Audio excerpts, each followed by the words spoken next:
Hello everyone, my name is Makumba Gerard of EduMath. In this video, we are going to be introduced to computer science, that is algorithms and flowchart. But hey, before we continue, if you are new here at EduMath, consider subscribing and hitting the notification bell such that you can be notified of the new videos that we make every day. So let us go straight into it and see you there. So algorithms and flowcharts, these are two terminologies which we need to know their meanings. An algorithm is a set of precise steps to be followed to solve a given problem, while a flowchart is a diagrammatic representation of an algorithm. Now, since the flowchart is a diagrammatic representation, it has got the parts because each part is going to be showing a particular step. So next we're going to look at parts of a flowchart. For every problem to be solved, there has to be the beginning or the starting stage. The starting stage indicates that now you have begun to solve a particular problem. Whereas the stop stage, this is actually the last or the final stage of the flowchart. For it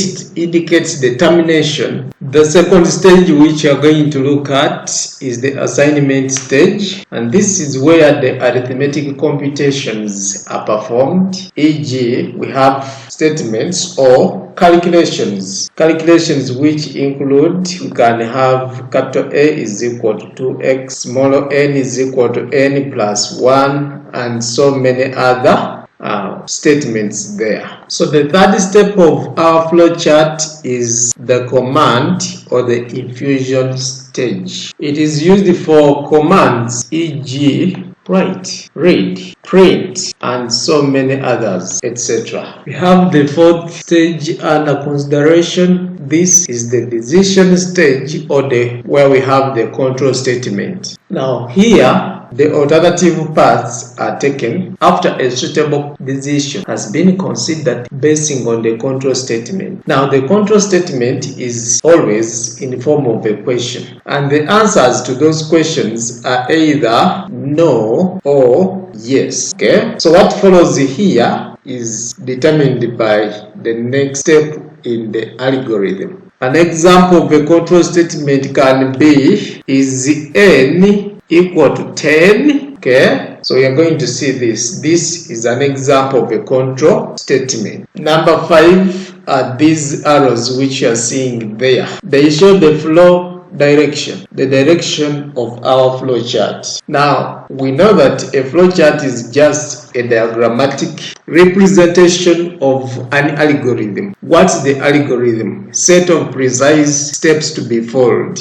Okay? Now, after drawing the flowchart, we shall always be required to check whether it solves the problem or not. Now, the process of checking is what they call the dry run of a flowchart, and that's the next thing which we are going to look at, the dry run of a flowchart. So this is a checkup plan for a computational procedure that yields the solution to our problem after a finite number of steps. Now the flowchart can be used to find the roots of particular equations by performing a dry run. So if the root is required to n decimal places, the dry run is operated to n plus 1 decimal places, and the tolerance error, TOL, is equal to a half times 10 power negative n, where n is the number of decimal places. The tolerance error can as well be defined as, tolerance error is the magnitude of the maximum acceptable difference between two consecutive output values, i.e. xn plus 1 minus xn should be less or equal to the TOL. So our flowchart is already here drawn for us, and the question here, or what is required of us, or the problem which you have to solve, is we perform a dry run and state the purpose of the flowchart. Alright, so this is where we're going to start from. We have been We have been given that n is equal to 0 and capital A is equal to 0. So we are moving downwards. We are following the arrow of the flow chart. They have given us that n is equal to n plus 1. So that means we should have a table here. So we have that this is n. So as we move down, n is n plus 1. So we are going to add a 1 on that to get here a 1. N plus 1, but n is already 0, so 0 plus 1, you get a 1 here. Move downwards, you get there a. A is now equal to 2n plus 1. 2n, n is now here, the previous n, 2n. So that means this is 2 times 1, which is 2 plus 1, giving us a 3. We are still continuing with our flow chart there as we move down. They are telling us print A and N. So we are going to print N and A. So let's start printing this. We have N is 1 and A is 3. Okay, so we have reached this point. The question which is here, this is now the decision box. The decision box tells us whether to continue or to stop. And the answers to this question are either yes or no. So they are asking, is n here? Is n equal to 10? So what is the answer? N is here. Is it equal to 10? Of course, no. That means we have to go back up here. We have to take this route here, come back here. Already n, we are flowing already. N is equal to 1. So plus another 1, this gives us a 2. Move down. To find A is now 2 times n, but n is now 2 plus 1. So this is 2 plus 2 times 2 plus 1, which gives us 5. And we print this 2, 5. Then we have reached here. We ask ourselves a question, the control question here. Is n equal to 10? Still our n is just 2. That means we have to continue. No, we take this upper route here. So n, adding here 1, we have a 3. Put here 3, we shall have to get 2 times 3, 6 plus 1, and this is 7. Print A and n. So n is 3 and A is 7. Is n equal to 10? No, we go back up. Add 1 to n, which gives us a 4 here. Move down. Now our n is 4. Put it here. 2 times 4, we get 8. 8 plus 1, which is giving us 9. And that's our a. The next step here is to print n and a. So we print our n and a. We have n being 4 and a being 9. Is n equal to 10? No.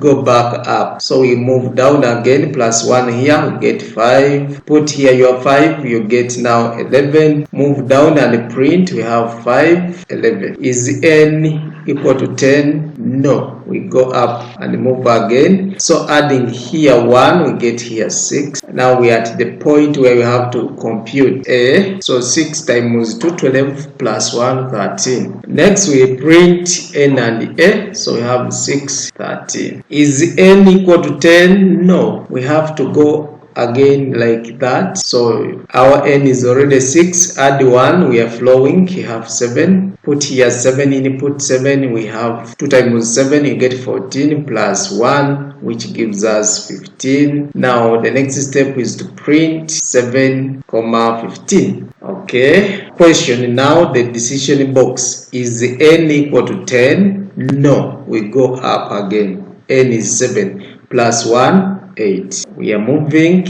Now n is 8. 2 times 8, 16 plus 1, 17. We print n and a, or a and n. So we have 8, 17. Is n equal to 10? No. So we take this route again. We shall have, our n is already 8. So we shall have this being 9. When you add the 1, move down. A is equal to 2n plus 1 and n is 9. So 2 times 9, 18. 18 plus 1, 19. So we print n and a. So we have 9, 19. Move. Is n equal to 10? No. So we take the route again. So when you add here 1, you shall have to get 10. input here the 10, this becomes 21. Then we print a and n, so we have 10, 21. Is n equal to 10? Yes, n is equal to 10. Then they are telling us to stop, so that is where we stop. But the question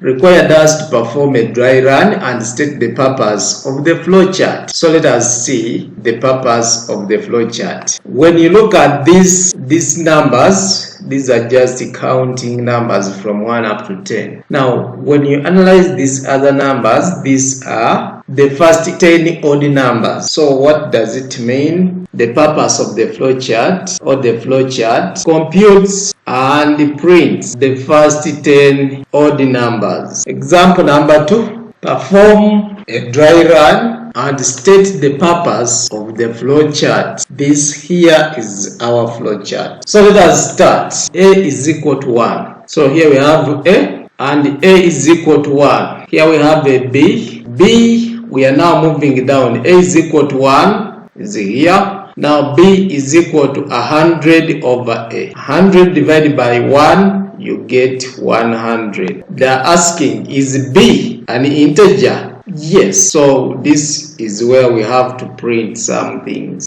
B is an integer. Yes, we have to print now A and B. So we shall have to print A and B. So this is 100, right? Is A equal to 10? We have printed A and B. Is A equal to 10? No. So we go up. So we go up. Don't reach here and you reverse the arrow. You don't go contrary to the arrow. So you just go up. A becomes A plus 1. This plus 1, which gives us a 2 there. Move again here. Feed in A. B is now equal to 100 all over 2 because the value of A has now become 2 because of this algorithm here. So 100 divided by 2, we get 50. We are moving down. Is B an integer? Yes. So we print A and B. So we have 250. We move down. Is A equal to 10? No. A is just still 2. We move up here now.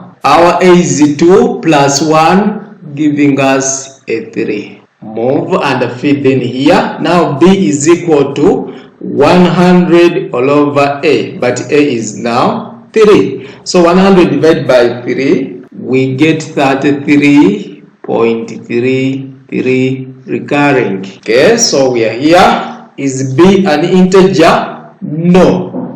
So we don't print. We now just come following this route here. A now is equal to A plus 1. So we add the 1 here to get a 4. Move like that again. A is now 4. B is now equal to 100 divided by a 4. 100 divided by 4, we get 25. Is B an integer? Yes. So we print A and B. So we write here our A and our B, which is 25. Is A equal to 10? A is still just 4. So it means we should take this route here up and we add here a 1 to make a 5. Okay, so when A is 5, put it here. B becomes 100 divided by 5, which is 20. Is B an integer? Yes, 20 is an integer. So that means we have to print A and B. So here we have 5, 20. Alright, we have printed.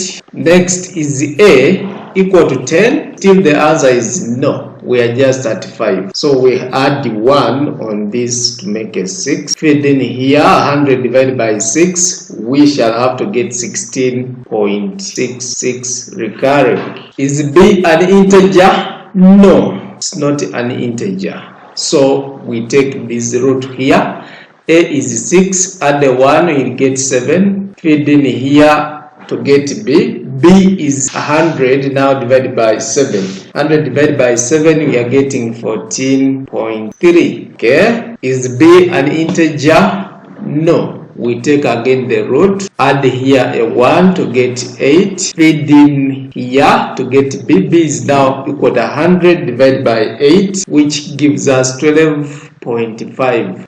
Okay, is B an integer? No. So we move this side, no printing here. We move again. A becomes 8 plus 1, which is giving us 9. Move this side. 100 divided by 9, we shall have to get 11.11 recurring. So is B an integer? No. So we take this root again, add here 1 on this A to get a 10, right? Then is B, put here for B. So 100 divided by 10, we shall have to get 10. Is B an integer? Yes, a 10 is an integer, so we have to print 10. 10. Is A equal to 10? Yes. And what is the next thing? We stop. So we close our table here. Now, what's the purpose of the flowchart? We have the purpose of the flowchart is to compute and print the first 10 factors of 100, and that is where we stop